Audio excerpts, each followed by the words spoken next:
Hello all, welcome to अकेडजा। आज हम कंटिन्यू करने वाले हैं some more reactions of phenol, जिसमें हम पढ़ेंगे electrophilic aromatic substitution reactions of phenol.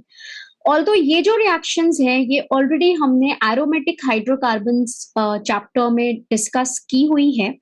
Therefore, we won't be discussing these reactions in deep with the mechanism. So let's begin with the electrophilic aromatic substitution reactions. So अभी आपको पता है कि benzene ring जो होती है that is very much prone for the attack of electrophile.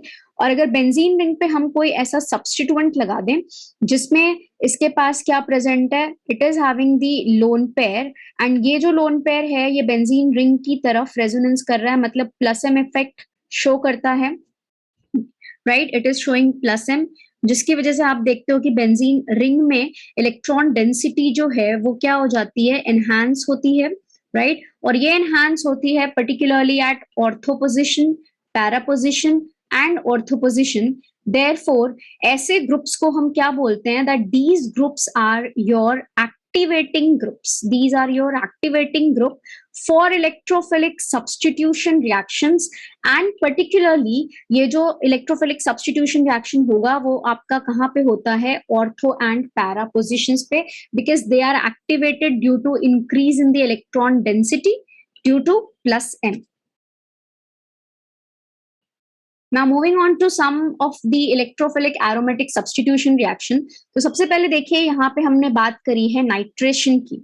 तो nitration कराने के लिए हम क्या करते हैं, हम यहाँ पे यूज करते हैं नाइट्रेटिंग एजेंट, एंड यहाँ पे हमने क्या लिया हुआ है, I have taken dilute nitric acid and that too at low temperature. तो यहाँ पे आप देखो, जब आप डाइल्यूट नाइट्रिक एसिड को ले रहे हो लो टेम्परेचर पे, तो आपको जो प्रोडक्ट मिल रहा है, नाइट्रेशन कहाँ पे होगा, नाइट्रेशन होगा ऑर्थो पोजिशन पे एंड पैरा पोजिशन पे। अभी थोड़ी देर पहले बताया कि ये दोनों जो होती हैं, यहाँ पे OH is the ortho and para position directing group, तो ये इलेक्ट्रोफाइल को डायरेक्ट करेगा ऑर्थो एंड पैरा पोजिशन पे। तो आप देखो यहाँ पे जो इलेक्ट्रोफाइल आया NO2 वो कहाँ पे आया, ऑर्थो एंड पैरा पे।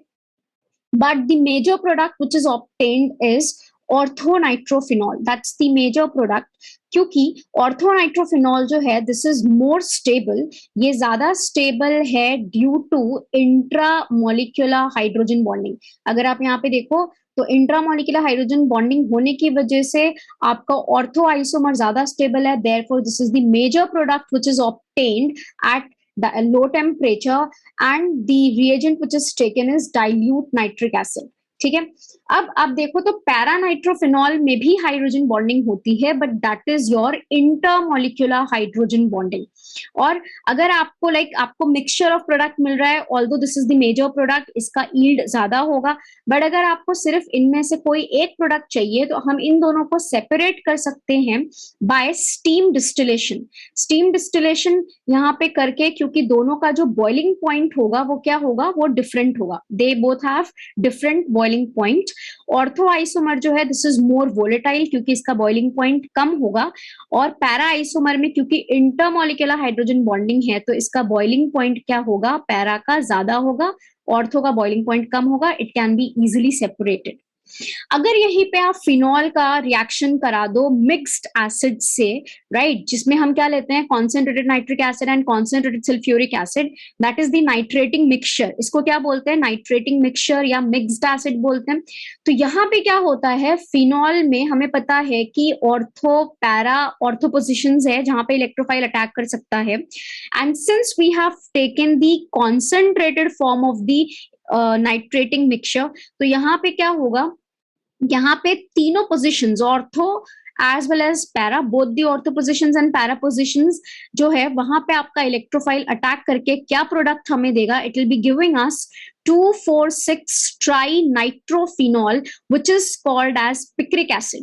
Although यहाँ पे जो yield होती है पिक्रिक एसिड की वो बहुत ही कम होती है, इसीलिए हम बोलते हैं कि ये जो डायरेक्ट मेथड है जिसमें हम नाइट्रेटिंग मिक्सचर लेकर के फिनॉल से पिक्रिक एसिड बनाते हैं, this is not a good method to prepare picric acid. ये अच्छा मेथड नहीं है, direct method is not a good method to prepare picric acid, क्योंकि yield यहाँ पे बहुत ही कम आती है। So we have some indirect method जो कि हमने एरोमेटिक हाइड्रोकार्बन्स में पढ़ रखा है, उससे हम पिक्रिक एसिड को हाई यील्ड में प्रिपेयर कर सकते हैं।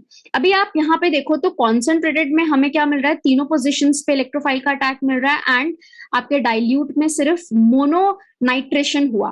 तो एक्चुअली आपको पता ही है कि फिनॉल जो होता है वो ऑलरेडी क्या है, हाईली एक्टिवेटेड ग्रुप होता है। सो अगर आप कॉन्सेंट्रेटेड लेते हो तो यहाँ पे इलेक्ट्रोफाइल जो है that is also present in high concentration, and since phenol itself is highly activated, इसलिए तीनों पोजिशंस पे आपका इलेक्ट्रोफाइल का अटैक होता है, and therefore we get 2,4,6 trinitrophenol.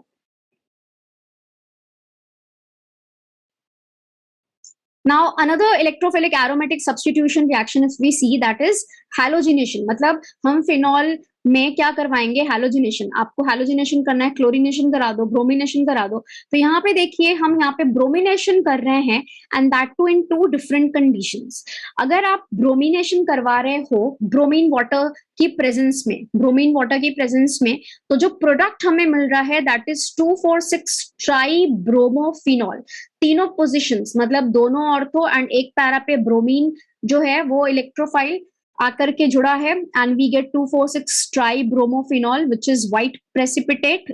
ठीक है, और अगर आप यहाँ पे रिएक्शन करवाते हो लो पोलर सॉल्वेंट्स में, राइट, जिनकी पोलैरिटी काफी कम है, like carbon disulphide, chloroform, carbon tetrachloride, तो आपको यहाँ पे मोनोब्रोमिनेशन मिल रहा है। मतलब ब्रोमीन इलेक्ट्रोफाइल जो है वो जाकर के सिर्फ ऑर्थो या पैरा पोजिशन पे अटैक करेगा। यहाँ पे ट्राइब्रोमो मिल रहा है, यहाँ पे क्या हो रहा है, मोनोब्रोमिनेशन हो रहा है। तो ऐसा क्यों होता है, क्योंकि आपको पता ही है कि जब आप वाटर का रिएक्शन, सॉरी, जब आप फिनॉल का रिएक्शन ब्रोमीन वाटर के साथ कराते हो तो वाटर की प्रेजेंस में फिनॉल जो है दैट गेट्स कन्वर्टेड टू, किसमें कन्वर्ट हो जाता है, फिनॉल वाटर की प्रेजेंस में ये फिनॉक्साइड आयन में कन्वर्ट हो जाता है। एंड फिनॉक्साइड आयन जो है, this phenoxide ion, this is more activating as compared to phenol. phenol से भी ज्यादा strong activating group होता है ना, क्योंकि इसमें negative charge और strongly plus M effect show करेगा as compared to the lone pair on the oxygen. तो ये ज्यादा activating होने की वजह से क्या होगा कि जो आपका इलेक्ट्रोफाइल होगा जो कि Br2 से आएगा, राइट, वो क्या होगा, वो आपके तीनों पोजिशंस पे, ये हाईली एक्टिवेटेड हो गया, तो जो आपका इलेक्ट्रोफाइल होगा वो आपके तीनों पोजीशंस पे जाकर के अटैक कर देगा ना, आपको क्या मिलेगा, ट्राई ब्रोमो प्रोडक्ट मिल रहा है। बट अगर आप यही रिएक्शन करवाते हो लो पोलर सॉल्वेंट्स में जिनमें पोलैरिटी कम होती है, लाइक कार्बन डाइसल्फाइड की प्रेजेंस में करवा दो ब्रोमिनेशन, राइट, तो यहाँ पे क्या हो रहा है, इवन आपने टेम्परेचर भी काफी लो ले रखा है, एज वेल एज आपने पोलैरिटी सॉल्वेंट की काफी कम ली है, इसकी प्रेजेंस में अगर आप ब्रोमिनेशन करा रहे हो तो हमें मोनोब्रोमिनेटेड प्रोडक्ट मिल रहा है, या तो ऑर्थोब्रोमोफिनॉल मिलेगा, I mean, we will be getting both orthobromophenols as well as parabromophenols, but जो मेजर प्रोडक्ट है वो यहाँ पे पैराब्रोमोफिनॉल है, क्योंकि आपका जो ऑर्थो ब्रोमोफिनॉल है इसमें, since we know that bromine की जो साइज होती है रिलेटिवली वो क्या होती है, बड़ी होती है, एंड ब्रोमीन एंड OH के बीच में क्या होगा, रिपल्शन होगा, जिसकी वजह से ortho isomer will be the minor product in this case. ठीक है, तो जब आप CS2 की प्रेजेंस में रिएक्शन करा रहे हो तो मोनोब्रोमिनेटेड मिल रहा है, क्योंकि यहाँ पे फिनॉक्साइड आयन जनरेट नहीं हो पाता, और यहाँ पे फिनॉक्साइड जनरेट होने की वजह से ये स्ट्रांगली एक्टिवेटेड हो गया, तो ट्राइब्रोमोफिनॉल प्रोडक्ट हमें मिल रहा है। Next electrophilic aromatic substitution reaction is sulphonation. यहाँ पर हम फिनॉल का रिएक्शन करवा रहे हैं। आप अगर देखो तो हमने यहाँ पे लिया हुआ है concentrated sulphuric acid, and here I have taken the reagent, या हम यहाँ पे सल्फोनेशन करवा रहे हैं, the temperature which is being used in this case that is at 25 degree centigrade, मतलब लो टेम्परेचर पे करवा रहे हैं एक बार, और दूसरी कंडीशन में हमने क्या किया है, हमने हाई टेम्परेचर पे ये रिएक्शन करवाई है। तो जब आप सल्फोनेशन करवाते हो लो टेम्परेचर पे, तो यहाँ पे क्या हो रहा है, यहाँ पे आपको जो प्रोडक्ट मिलता है वो मिलता है बेंजीन सल्फोनिक एसिड। ठीक है, हमें पता है कि जो फिनॉल होता है उसमें इलेक्ट्रोफाइल जो है वो अटैक कहाँ पे कर सकता है, ortho as well as para position. So in most of the electrophilic aromatic reactions में, सब्स्टिट्यूशन रिएक्शंस में हमें ऑर्थो एंड पैरा प्रोडक्ट दोनों मिलते हैं। ठीक है, ऑर्थो प्लस पैरा दोनों मिलता है, one of the isomer being major, the other one being minor। ठीक है। तो यहाँ पे क्या हो रहा है, जब आप सल्फोनेशन करवा रहे हो लो टेम्परेचर पे, तो हमें ortho hydroxy benzene sulphonic acid जो है that is obtained as the major product at low temperature. ठीक है, ortho isomer is the major product. और जो आप ये रिएक्शन करवा रहे हो हाई टेम्परेचर पे, तो आपको पैरा आइसोमर जो है that is obtained as the major product. Product दोनों में ही सेम है, that is your hydroxy benzene sulphonic acid, hydroxy group लगा हुआ है, सल्फोनिक एसिड, राइट। यहाँ पे सल्फोनेशन करवा रहे हो तो SO3H ग्रुप आर के इनकॉर्पोरेट हो रहा है। Mechanism already being discussed in the aromatic hydrocarbons chapter. ठीक है, यहाँ पे हम सिर्फ डायरेक्ट रिएक्शन देख रहे हैं। तो लो टेम्परेचर पे आपको ऑर्थो आइसोमर मिल रहा है मेजर प्रोडक्ट, हाई टेम्परेचर पे आपको पैरा आइसोमर मिल रहा है as the major product, right. So this is how we can do sulfonation of the phenol. ठीक है, and you can see that this orthohydroxybenzene sulfonic acid is stabilized by intramolecular hydrogen bonding as well. ठीक है, so this is sulfonation. Next electrophilic aromatic substitution reaction is Friedel Crafts reaction, जिसमें हमने पढ़ा हुआ है alkylation, acylation. Benzene का reaction जब हम कराते हैं अल्काइल हैलाइड के साथ in presence of Lewis acid, right, तो क्या होता है वहां पे अल्काइल ग्रुप जाके बेंजीन पे जुड़ता है। सिंस यहाँ पे OH फिनॉल में OH ग्रुप प्रेजेंट है which is activating and ortho para directing group, तो यहाँ पे अल्काइल ग्रुप जो है वो स्पेसिफिकली आके ऑर्थो एंड पैरा पोजिशन पे जुड़ना चाहिए so that we get ortho plus para isomers as the product. But जब हम यहाँ पे रिएक्शन करवाते हैं फिनॉल का with alkyl halide in presence of the Lewis acid, तो आप देखो यहाँ पे क्या होता है, यहाँ पे रिएक्शन नहीं होती, there is no Friedel Crafts reaction of phenol with the following with the reagents which we have taken. ऐसा क्यों होता है, क्योंकि जब आप यहाँ पे ल्यूविस एसिड लेते हो AlCl3, तो Lewis AlCl3 is what, it is Lewis acid, right. हमें पता है कि ये इलेक्ट्रॉन डिफिशिएंट होता है, इसके पास वेकेंट ऑर्बिटल होता है एल्यूमिनियम के पास, ठीक है, ये ल्यूविस एसिड है, इसको इलेक्ट्रॉन चाहिए। और जब आप ये रिएक्शन करवाते हो तो फिनॉल जो होता है, since oxygen is having the lone pair, it can act as the Lewis base.